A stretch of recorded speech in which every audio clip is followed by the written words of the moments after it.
Welcome, everybody, to the GCW Plant Podcast. I am your host, Mystical Jericho, and tonight we are debuting our new co-host, JJW, Mr. John J Wolfe. Welcome to the GCW Plant Podcast. How are you tonight? Oh, I'm doing great. I have to say thank you so much for including me in this podcast. This is a new experience for me. So Thank you for joining. I appreciate you joining us tonight, joining us on this podcast and talking about some GCW wrestling. So tonight we are going to go over GCW's Dead on Arrival. It happened at the Knights of Columbus Center in Detroit, Michigan. First match of the night was a typical GCW scramble match. We had Alex Price, Yo-Ya, Tony Deppen, Dark Sheik, and Jimmy Lloyd. What do you think of that lineup after the last couple of scramble matches they put on lately? I think these scramble matches have been absolutely hot. I really think that at some point we need to talk about looking at a title for the scrambles. Amen. A couple things that I do want to talk about here was Alec Price. This was his road debut for GCW. What a great start. Absolutely great start for him. The rest of them, I mean, I enjoyed, they kept calling Yo-Ya the Cambodian Dragon. It was a real strong showing for him, so the Cambodian Dragon was a great name. Yes, and then later on when we talk about the GCW Backyard Wrestling, we'll hear Nick Gage call him Yo-Yo many, many times. And if we talk about the Settlement Series, we'll hear Mr. Yo-Yo as well. So, match started off with, obviously, sometimes a GCW way. No one rang the bell. And then, of course, you got Tony Deppen calling everyone a dipshit because no one's ringing the bell. And that's just how Tony Deppen is diving deep back into his heelish ways and being everybody's favorite lovable asshole.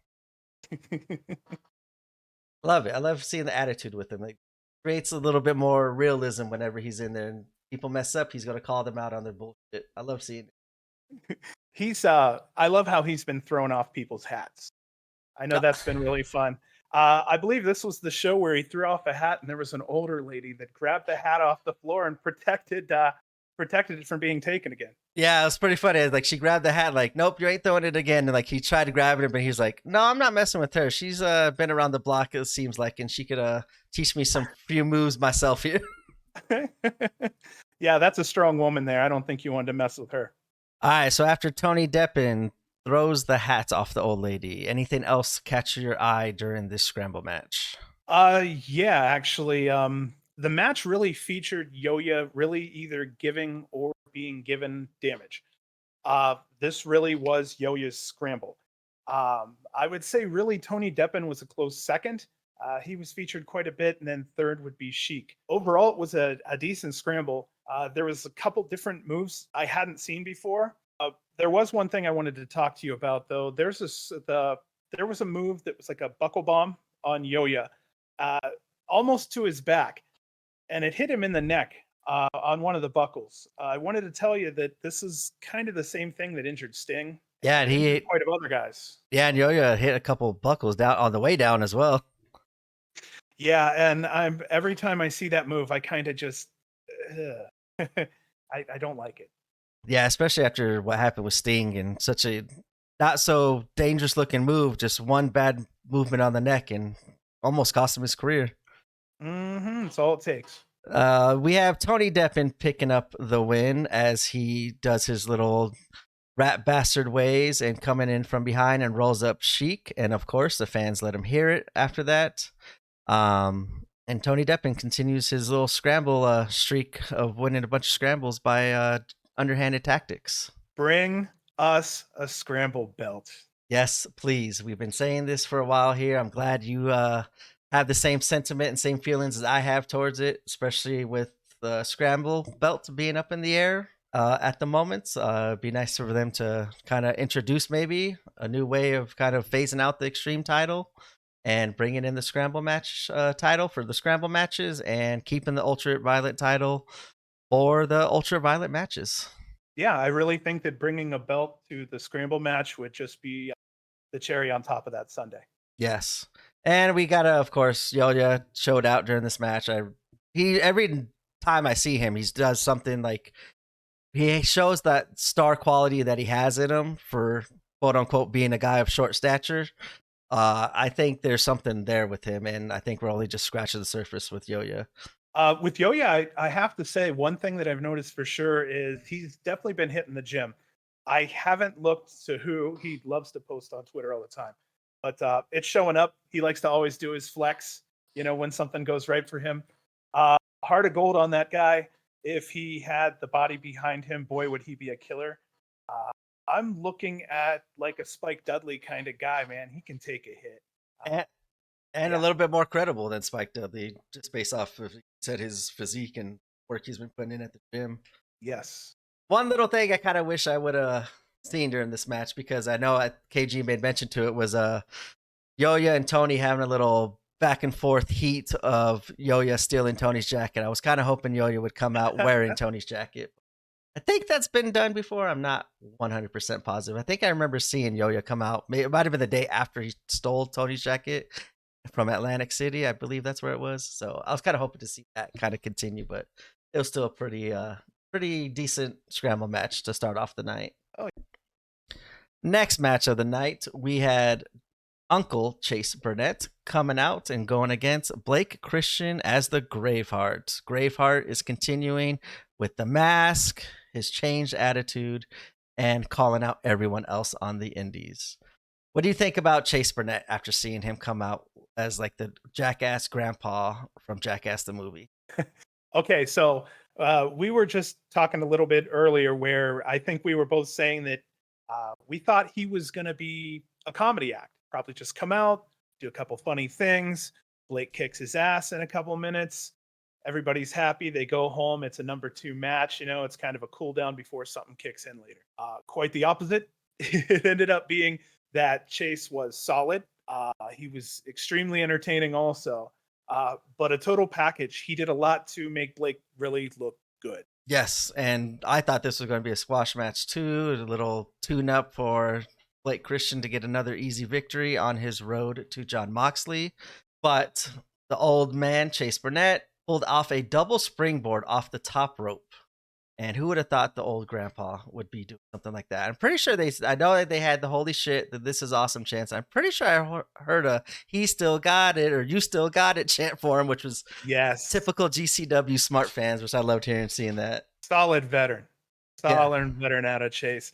Funny thing, it was definitely more of a technical match than a high flying match. I think that was because of Chase, but it also spread the wings of what's capable for Blake. It really showed off less of what he's capable of on the top rope and more of what he's capable of on the ground. And being more capable on the ground is going to be really essential for him when he starts to go up against those bigger guys. Yes, and especially with his next match coming up against Moxley here for the GCW title, he's going to have to bring not just the high flying, not just the mat work, but the kick-ass style that Moxley brings to the table, and he's going to have to take an ass whooping if he wants to become that GCW title holder that he thinks he deserves and wants. So we'll see what he does there. Yeah, I think it was a solid number 2 match. I think the first 2 matches there was a 1-2 punch when it comes to good opening matches. Great wrestling, a lot of combos, very entertaining. Both matches gave us something completely different. I really think that at some point here with Blake calling out Moxley all the time, I think it would be kind of cool if if Blake maybe changed that hair up, went black. Kind of made the look more complete. Yes, especially with the whole Graveheart thing, how he did. Like I said, Blake 2.0 out here pretty much was the same thing, except he got a fresh haircut and a new mask. But him dyeing his hair some certain color, maybe darker towards the whole Graveheart way, would give him a little bit more credibility to his new gimmick that he's trying to put out there. But like you said, overall, good match. Nice seeing Chase Burnett getting some offense in and showing he's not just the old grandpa that we all thought he was going to be as he started the match. Yes, I'd have to say Chase was definitely a treat. Blake always delivers, but Chase, great treat. Yes. Third match of the night, we have Ninja Kamikaze Mac going against Calvin Tankman, the typical David versus Goliath match. Ninja came out representing his stint in Noah, wearing the Noah shirt. And John, how do you think this match was going to play out? Well, even in GCW, I know when it's the big guy versus the little guy, you're David and Goliath. It's not going to go well sometimes for that little guy. He's going to take some punishment.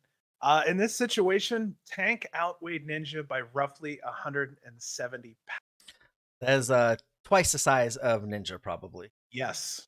So Ninja Mac definitely had to use his ninja skills, if we want to call them that, and run away from Calvin Tankman throughout this match, and try to keep the distance from him and Calvin Tankman, which he did a pretty good job the first part of the match running away. But once Tankman got a hold of him in the corner, Tankman even said it best himself to Brett. He goes, "Brett, why do you sign me up against these little guys? They're just going to keep getting fucked up." And I loved hearing it because Tankman usually backs up on his promise with that. Yeah, that was not a typical Ninja Mac match either. Ninja pretty much was getting his ass kicked most of this match. He didn't even start on any real offense until 7 minutes in, and that entire offense lasted maybe a minute. It was just a thorough ass kicking. Like I thought it was probably going to be GCW style. I enjoyed it, but if I was a kid, it wouldn't be Ninja Mac time that day. Yeah, Ninja had to keep on running around, and usually he's known for his creative offense and definitely his aerial offense. And for him to take that long during the match to even get his wheels turning was kind of surprising. He ended up picking up the victory, hitting Tankman with the Phoenix 630, not 360, the Phoenix 630, and getting the win based off how the match was looking. I thought there was no way Ninja was winning that match.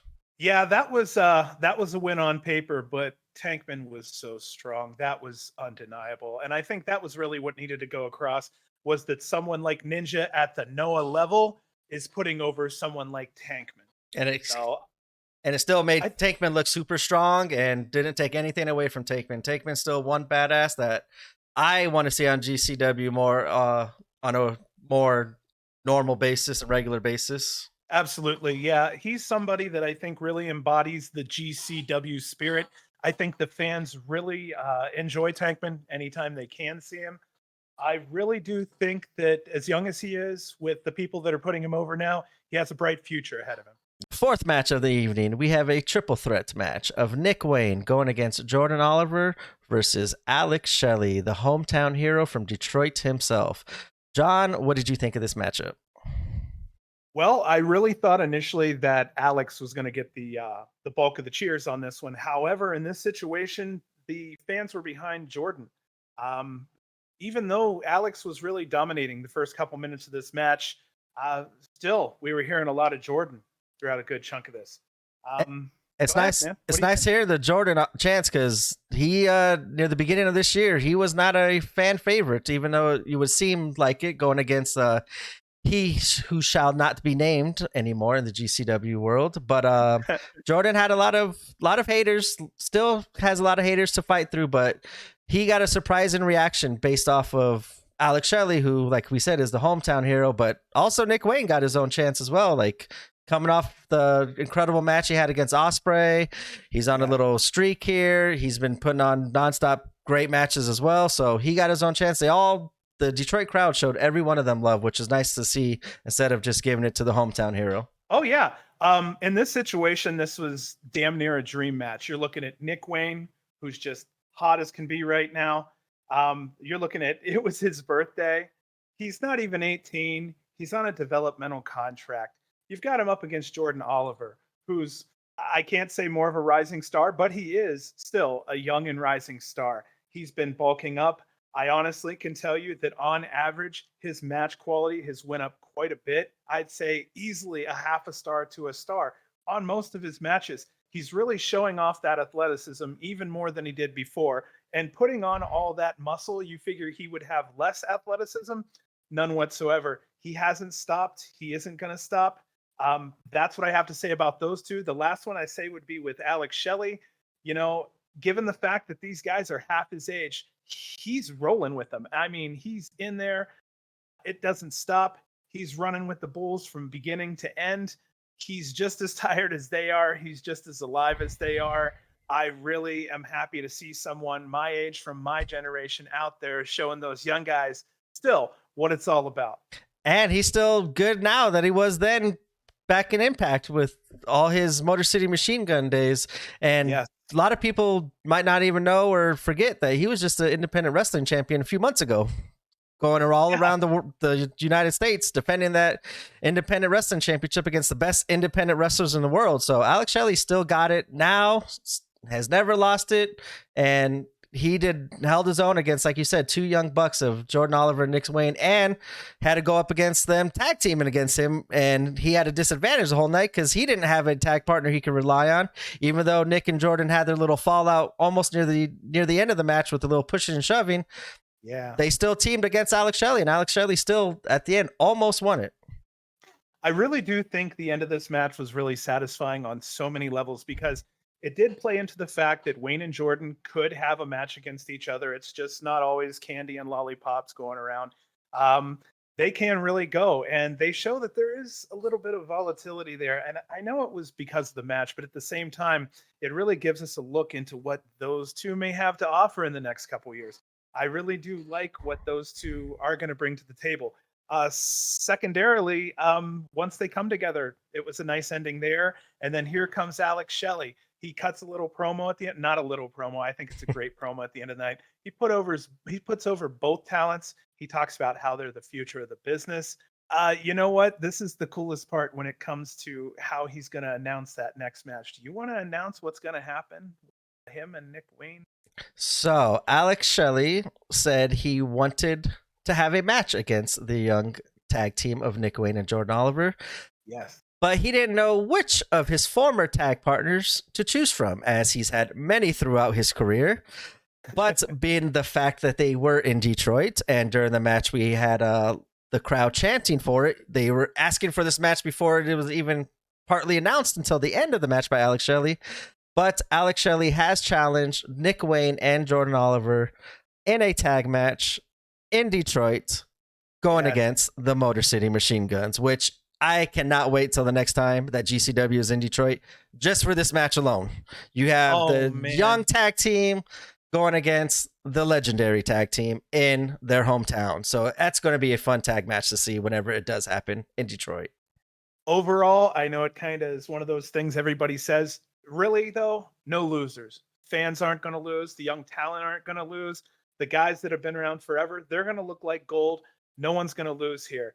At the end, I do want to mention they were walking out, Nick Wayne and Jordan Oliver together, and they show kind of a camera shot of those two. And I just wanted to say, just for a moment there, I got this little flicker of what the future is going to look like here at GCW, and it really does look good. The future is in good hands. Those are two of the young pillars that GCW has right now. They're going to be using Nick Wayne a lot, I'm going to assume, before he graduates high school and heads on his golden road to AEW. So hopefully we enjoy these Nick Wayne matches as we have them now, because even now they're fantastic matches, and he's only going to get better and better at that young age. So cannot wait to see Nick Wayne and Jordan Oliver going against the Motor City Machine Guns in Detroit the next time they are there. Next match, we have some six-way madness coming up of Team Horror Slam, consisting of Brayer Wellington, MM3, and Tony Vendetta, going against SGC, the Second Gear Crew, consisting of Mance Warner, Matthew Justice, and Manders. So, John, what did you think of this SGC special? It was definitely special. But typical GC nonetheless, SGC nonetheless. Sorry. Right from the beginning, I mean, you know, shit's gonna be crazy. Horror Slam comes out, they got streamers. That was cool to see. Yes. So I love streamers. I bring them to the shows I go to live. I really hope that people do bring streamers. I think it's really nice for the performers. I think they really appreciate it. Especially when it's done right, like how the Kevin Steen and Ring of Honor, like, remember those streamer days? Like, love seeing that. That's highly giftable, as KG would say, and a memory that will last forever. Yeah, and you hit it right on the head with last forever, because I guarantee those clips end up going in the library, those wrestlers, for life. Absolutely. Yeah, so it ended up being one of those things where before anybody even got to the ring, we had SGC drinking from the piss jug. Then they went out further, grabbed Bud Lights. They started drinking with the fans. That was before the match even started. The bar is never safe when SGC is in the building for many reasons. Than one, they just don't go there and destroy the bar for the beer. They don't just take all your alcohol. They will literally and physically destroy the actual physical building of where your bar is at. So yeah, there's no rules, just fights everywhere. Typical SGC match. And I loved how this match started off with the Team Horror Slam just slapping the shit out of SGC, and SGC like, what did you guys just do to us? And Team Horror Slam explaining, that's our way of saying hello. So SGC wanted to show them how SGC says hello and slap the shit right back at him. And Mance losing his mind on that slap.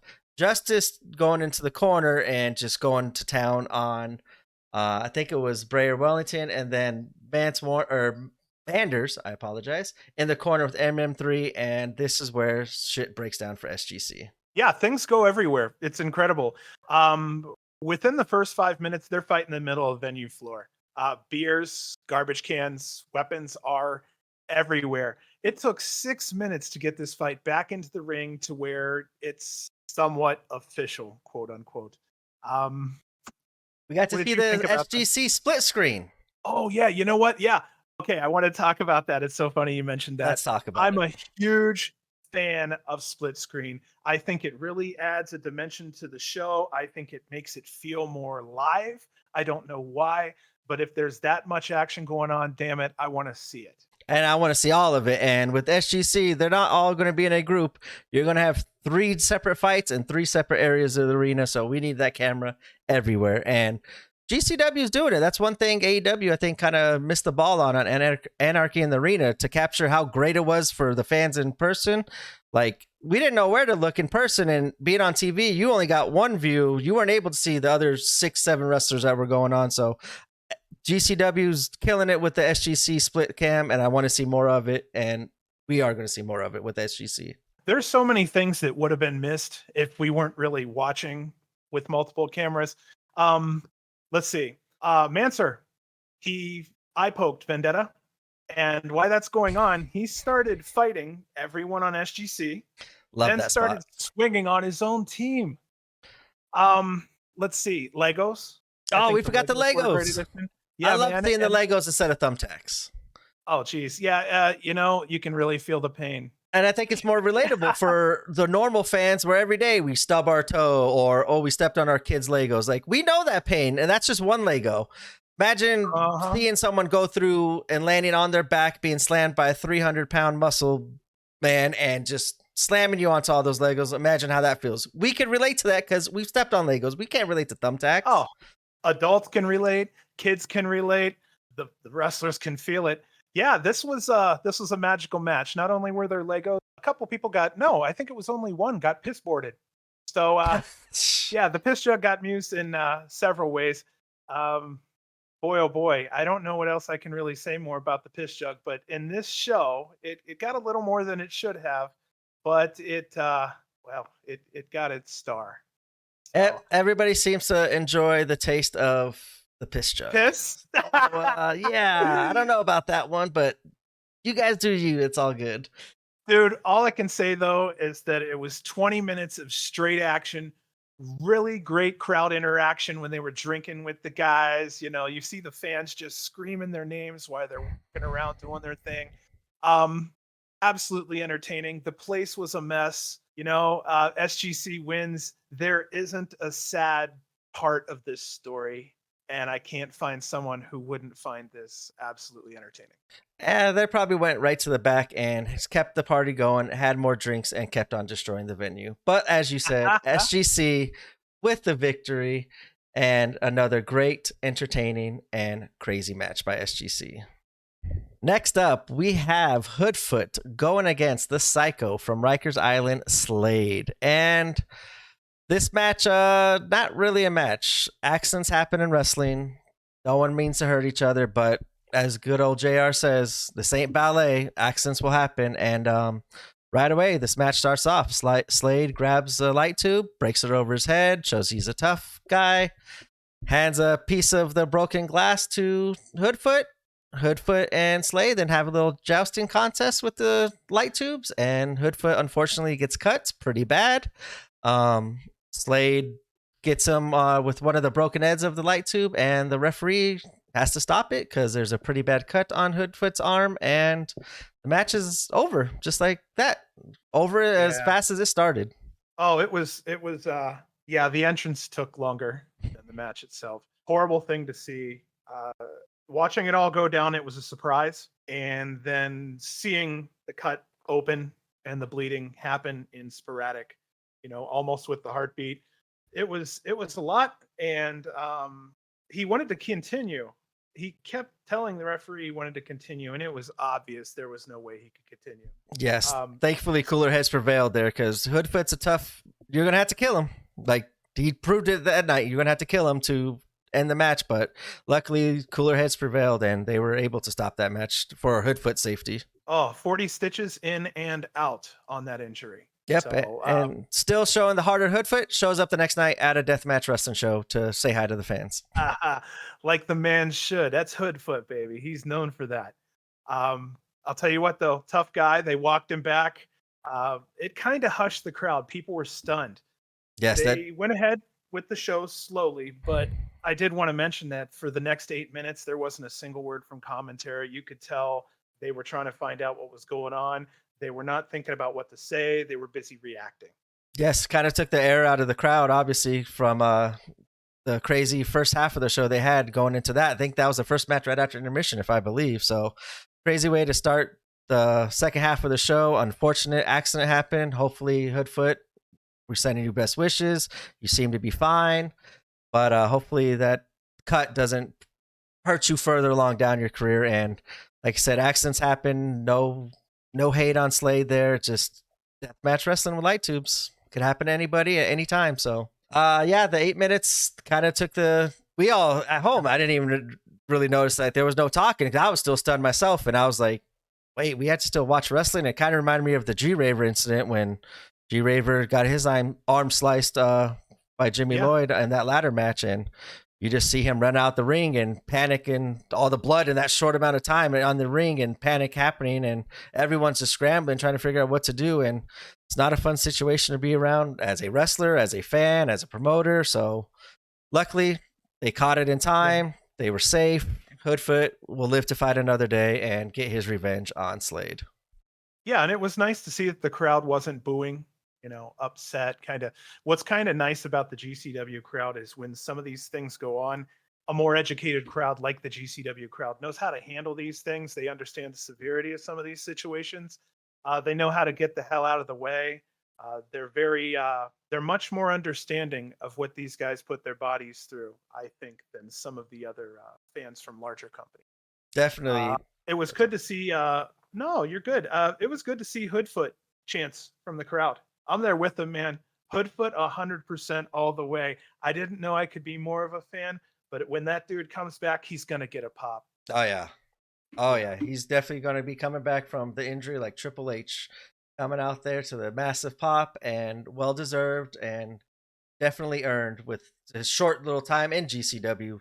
Short time and few matches he's had, he's shown to the GCW crowd he belongs, and he's here. And that's why he was in TOS. There's a reason for it, and his toughness is just one of the many reasons why he was in that tournament. And Hoodfoot for sure, 100% is GCW.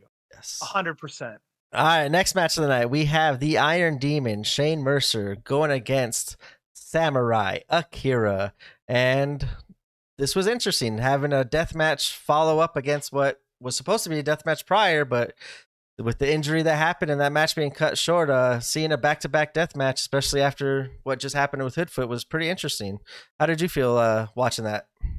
Yeah, okay, so yeah, this was an interesting situation. I'm not gonna lie, just like the crowd, I was kind of taken away from this match emotionally because the Hoodfoot situation was still so damn fresh. I mean, they took him out.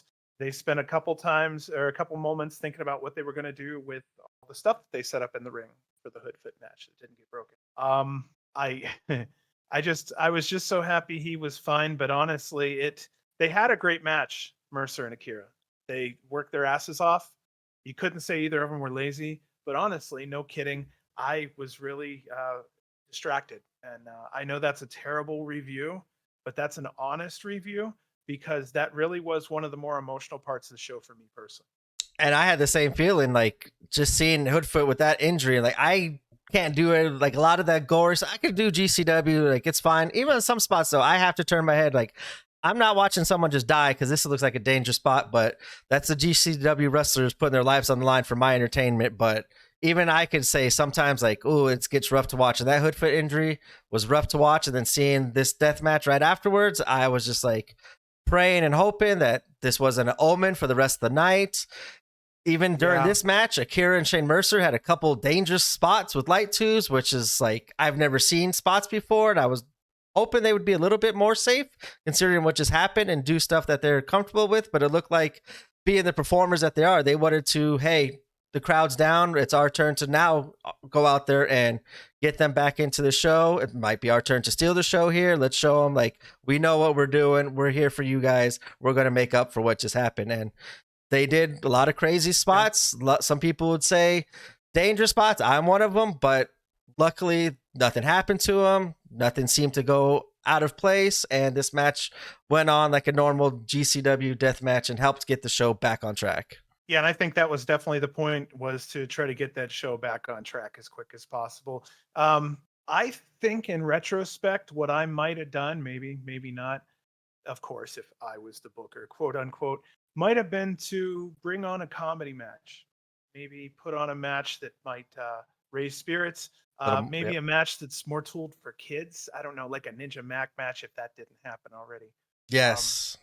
yeah, I again, I unfortunately I was distracted. Both of these guys are great performers. No shit. Great performers on any night. You know that if you have either of those names in the ring, they're going to be solid on their end. And Shane Mercer gets to dip his toe in the deathmatch wrestling again and show his innovative and creative moveset that he brings with his power and agility to the deathmatch scene. He carries that right on in, and he brings out what's he call his little like razors?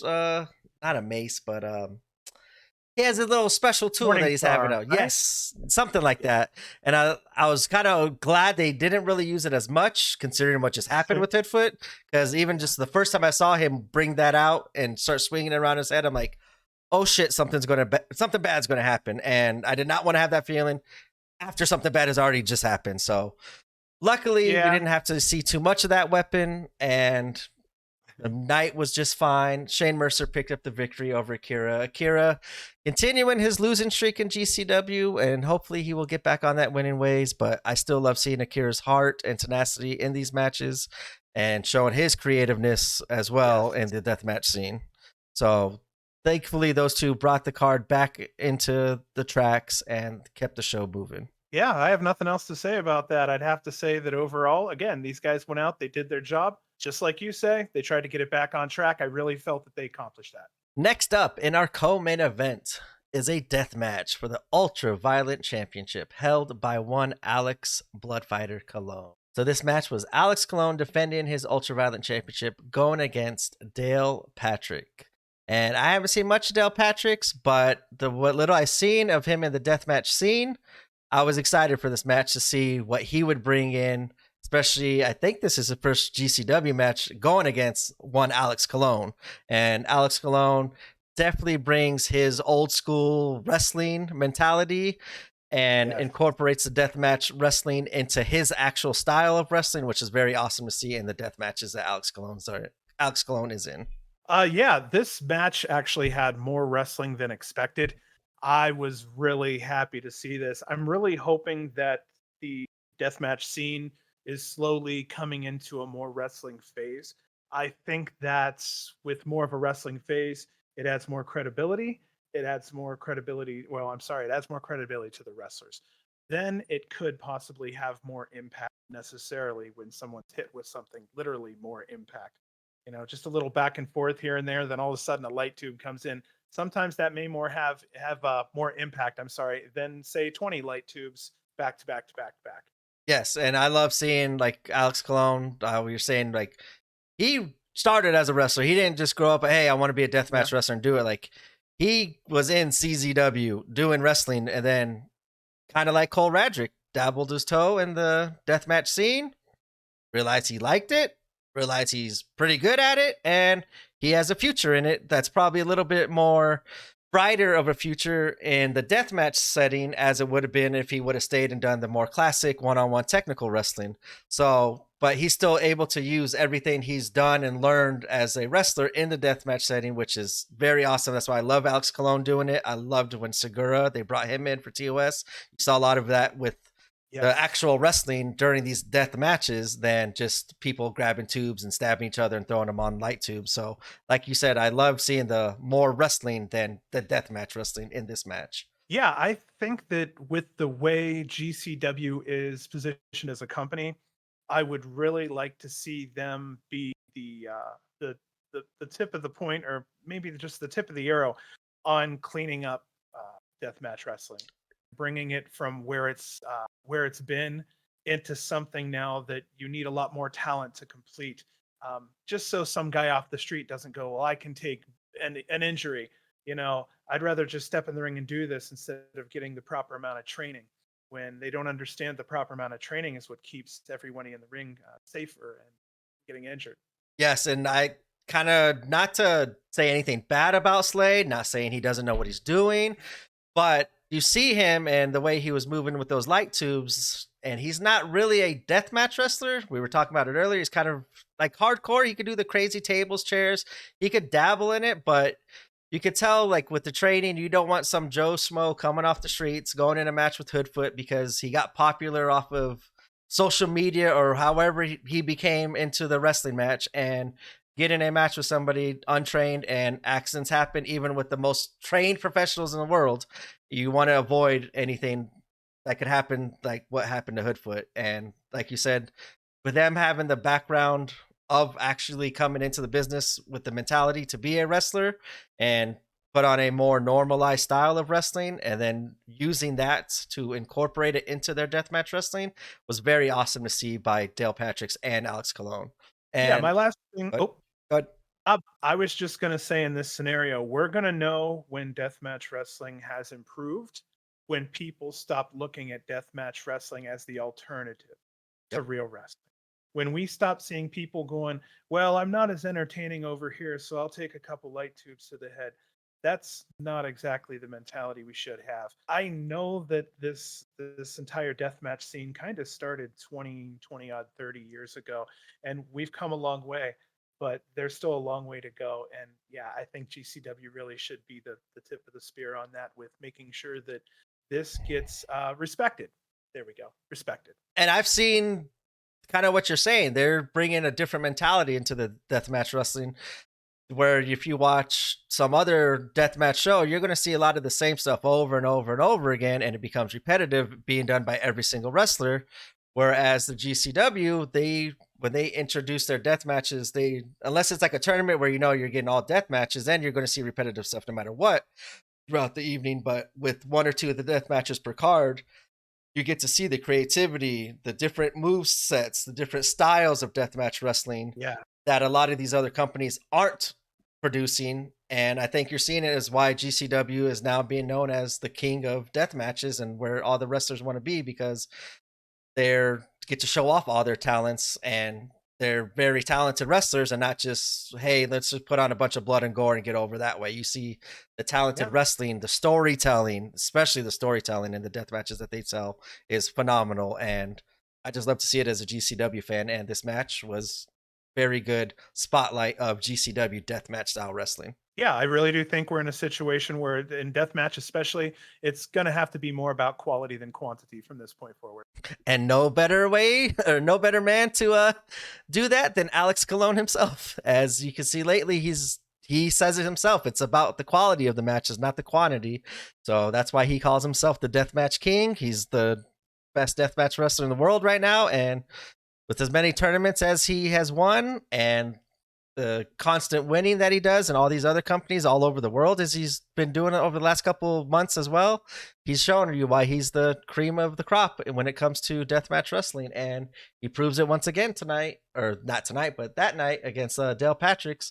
And he hits Dale Patrick with the Tiger Driver for the win and defends successfully his Ultra Violent Championship title. Yeah, as a fan, I just have to say I'm really happy that Cologne carries the GCW flag. Yes, very much so, and he represents it very, very well. Yeah. And to wrap up the evening, we have our main event of Dead on Arrival, and it is another triple threat death match of Cole Radrick going against Ciclope, going against Medio Extremo, Los Macizos. This match was supposed to be Cole Radrick teaming with Joey Janela going against Los Macizos, but unfortunately Joey Janela was unable to make the flight to Detroit, as well as KG. We missed KG's voice on GCW.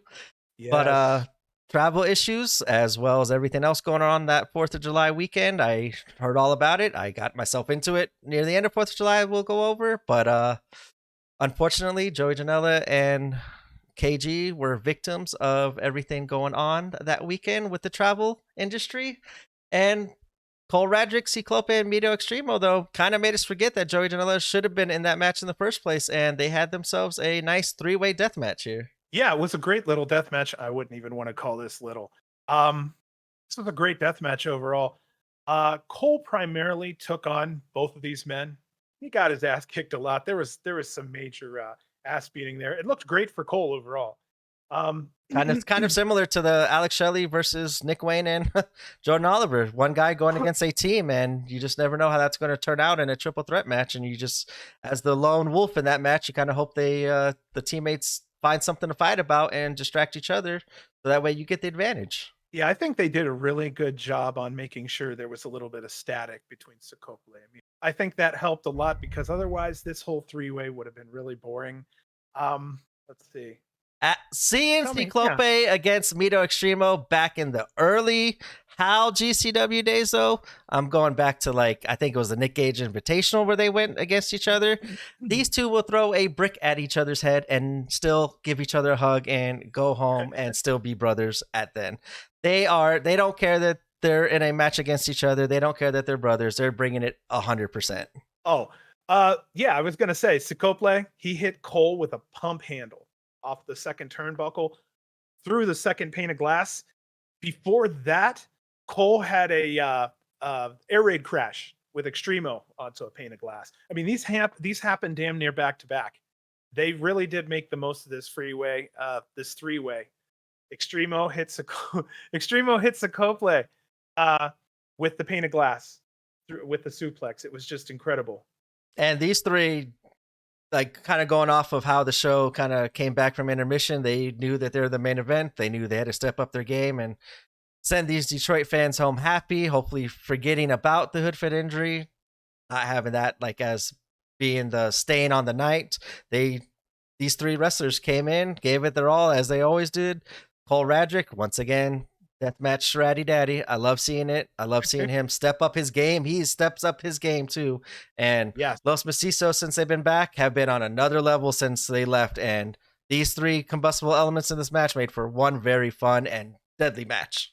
Oh, speaking of being on a streak, and speaking of Cole, one thing that I really noticed was that Ciclope did he grabbed a hold of Cole and he started dragging him through the glass on the ground. I'm sorry, no, it was on the canvas. Yep. And it laid this huge red stripe on the mat. And that was not seen often. I really like that. And that broken screams glass everywhere. Yes, that screams Ratty Daddy. That brings me back to when he had his match against Orin Veidt at the Showboat, and where he's like on the rope, slicing himself, showing I love this shit. I'm here for this shit. Like, that was awesome, seeing like just Cole being dragged through there and seeing like literally his blood smeared across the ring, like only Ratty Daddy can. He's just awesome in these death matches. And Ciclope and Medio Extremo, that's their bread and butter with the Lucha Extrema style. And these three ended the night off a very spectacular way, in my opinion, to save the night. Oh yeah, you know what? I think it was a great way to go out. There's a lot of people behind Cole. It's been picking up little by little for quite a while now. And to see him in a main event holding his own against two luchas, beautiful. I've seen nothing but Cole spreading his wings further and further. I really hope he continues. Me, especially being from Ohio, he's from Indiana. I know exactly where people like that are from, and I kind of cheer on people like that when they're from, country areas. And it's really nice to see somebody like him win. And he always represents his roots. He always comes out with Yes. a Pacers jersey quite often as well when he comes out for these death matches. So Cole, that ratty daddy train, like you said, is chugging along, and I hope he gets another match against Alex Colon, hopefully here soon, Yes. possibly starting a new era in GCW with being the Ultraviolent champion. Maybe Hmm. that will push Alex Colon towards his dream match that he wants in Moxley.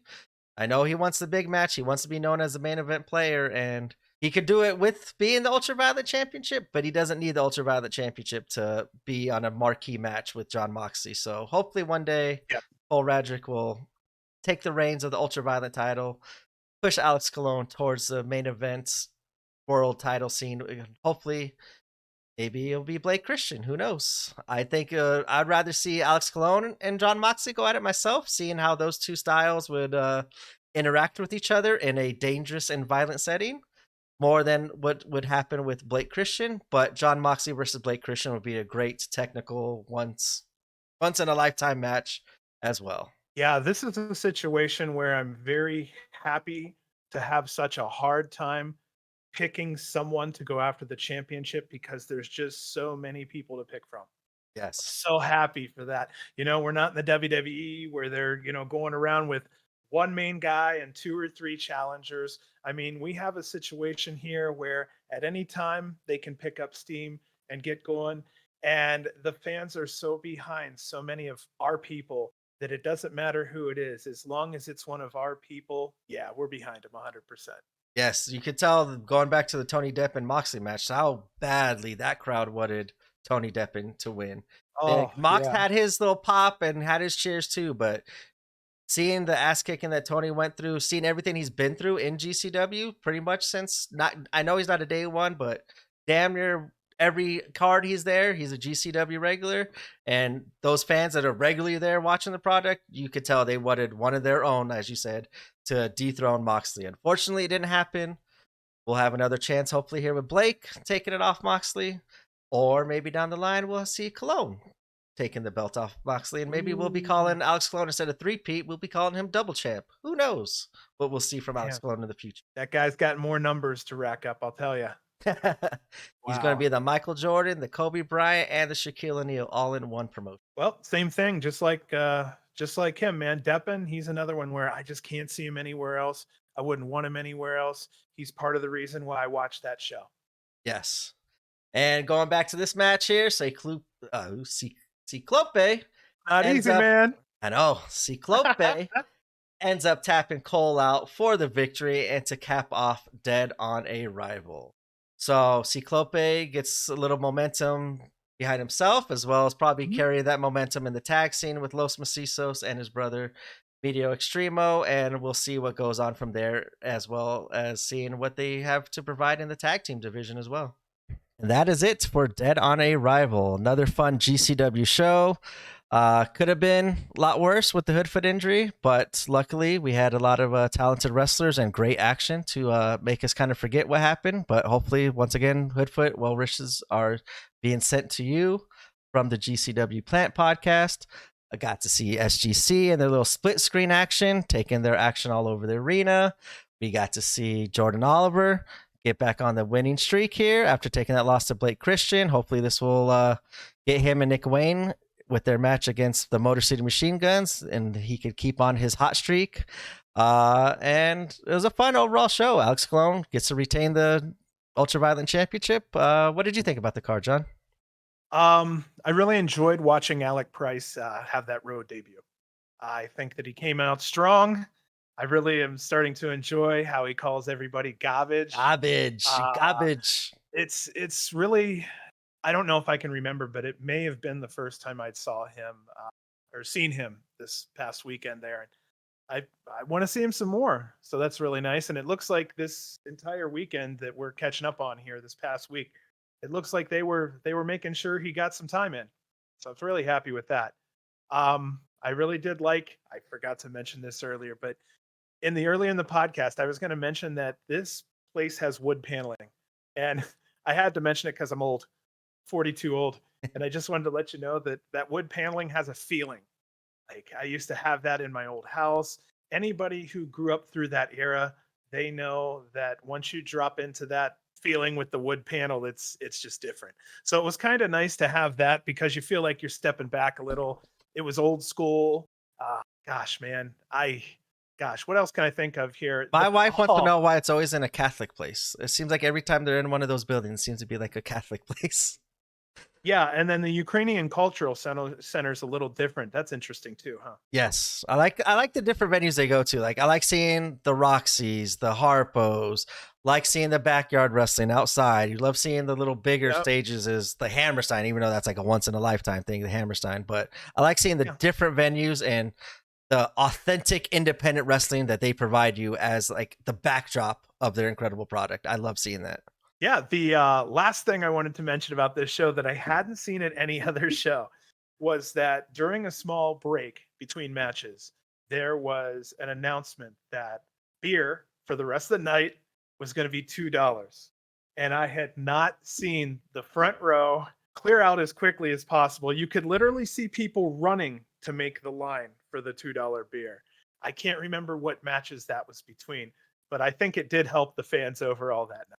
Yes, especially it was after the Hoodfoot incident. I think it was like right before the main event. So awesome way to, hey, like we know this kind of sucked and not what you wanted, but hey, the venue stepped up, which is awesome seeing. Like, Yes. hey, let's help them out here. We want them probably coming back, but they've been here before. We trust them. We want to see Mhm. them here. It's probably very good business for that venue. I don't know what that even venue is used for or anything, but I gotta assume having couple hundred GCW fans in there has to be good business, especially for the bar area, and especially when Oh SGC is yeah. there. So Oh yeah. When they're charging waters, for who knows how much, even if they're $3, whew, you're I, making money on water alone. if I was there, I would have been one of those people running to the $2 beer line and waiting my happy ass over there for a $2 beer. Definitely would be there. I would have went with you and given you 2 extra hands. I would need all the hands we can get for $2 beers. I'm getting my money's worth. Yeah, man.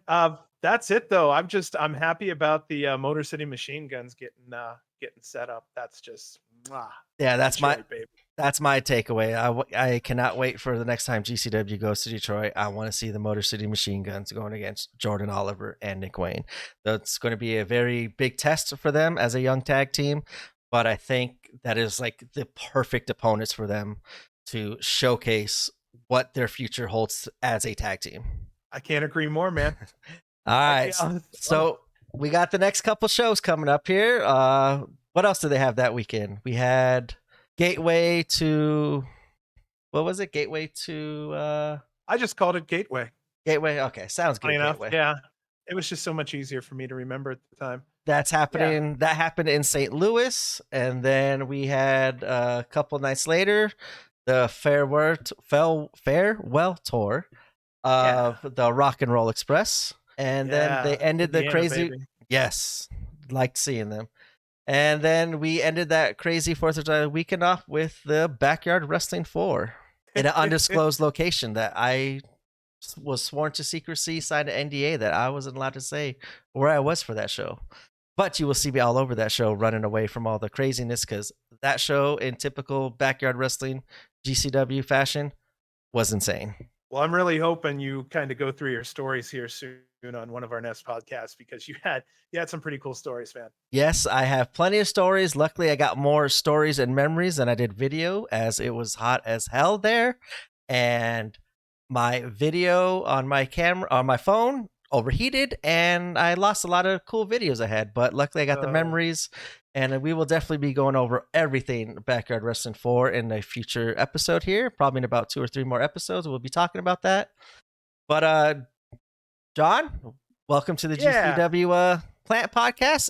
we very much am happy to have you here. Cannot wait to hear all the awesome insight you have as well from your GCW knowledge and background. And we will be hearing more about that in future updates as you are our new co-host. And I appreciate you very much helping out and making this thing a lot better than me just sitting here reviewing matches. Yay! So you're keeping me? Yes, keeping you. We're going to sign another NDA contract at another undisclosed location, and the details will be worked out to keep you on here full time.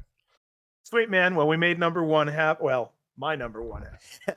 Yes, GCW podcast number 4 is in the books. I appreciate everyone listening. Once again, please don't forget to reach out to us on Twitter. My Twitter handle is Mystical Jericho. I kind of also have the GCW Plant podcast in there if you need help with that. John, you want to tell them where they can find you at? Yeah, actually, I ended up having to switch a little bit because generally I go under Jelly Roll. That's what everybody knows me from. However, there is a Jelly Roll out there who is he's a singer and he's damn good at it. So I don't want to have a podcast and say, hey, Jelly Roll is going to be on it. Then 200 million people show up to hear me. So we're going to have 200 million people here listening to you speak GCW. That is our goal here. Sadly, that wouldn't go well. Find me over at John J Wolfe. Also, it can go under JJW, but it's John J Wolfe JJW at Twitter. You can find me and say hello. I'm kind of friendly. He's very friendly. Kinda. He's not all bark and bite. He's a very good man. We are very happy to have him on this podcast. We will be uploading videos here soon. I know I just posted the audio version only on YouTube. I will still be doing that for these next couple shows while we get some things on the back end fixed. I need to shave. Yeah. We all need to shave, and I need to lose weight. And I ain't going to lose that weight running down for those $2 beers. So on that note, I appreciate you hanging out, Mr. JJW. You have yourself a good night. All the GCW, you too, brother. Thank you very much. And all the GCW plants out there, you guys all have yourselves a good night. We'll probably catch you tomorrow. We'll be doing some more episodes to catch up, and we'll be on schedule with the GCW frantic schedule that they have. We will be all caught up with them, and we will be hammering down some things on the back end of this podcast of getting the graphics out there, getting some more fan interactions, getting some live chats with live videos. And putting a more consistent schedule out there and more great consistent content as well. Once again, thank you all, and you guys all have yourselves a good night, and we will see you later. Bye-bye.